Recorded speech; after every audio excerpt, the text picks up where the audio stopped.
শুভ সন্ধ্যা বন্ধুরা, আজকে জিমে চলে এলাম। অরিত্র দেখো জিম করছে, মানে ভারী ভারী যে এগুলো নেবে। তো দিদি ভাই বললো যে ভাই তুমি ছোটোগুলো নাও, নিল।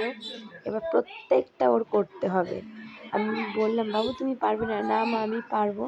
সব জায়গায় শুয়ে বসে ট্রাই করে যাচ্ছে, এক্সারসাইজ করে যাচ্ছে। অরিত্র খুবই আনন্দ পায় যখনই যায়, তখনই গিয়ে এরকম দুষ্টুমি করে, সব কিছু করবে, জিম করবে, জুম্বা করবে, যোগা করবে।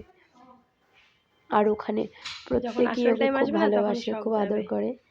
এই যে দিদি ওকে শিখিয়ে দিচ্ছে, মানে ও পারছে না বলে দিদি ওকে হেল্প করছে আস্তে আস্তে। আর এক এক করে চলেও যাচ্ছে, মানে জুম্বা যাদের হয়ে গেছে তারা চলে যাচ্ছে, চেষ্টা করছে সবকিছু ওঠানোর, কিন্তু ওর দ্বারাই সম্ভব না, কারণ প্রচুর ভারী এটা।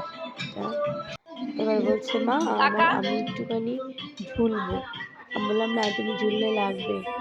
এবার দিদি ভাই আসবে, দিদিকে দেখছে দিদি কি করছে। অরিত্রীকে বাড়িতে রেখে এসেছি, আরও এরকম করতে করতে আরও আমার দেরি হয়ে যায় প্রতিদিনই। এই দুষ্টুমিগুলো করে থাকে ও গেলেই। পারছে না, তাও চেষ্টা চালাই যাচ্ছে যে না থামবে না, কন্টিনিউ করেই যাচ্ছে।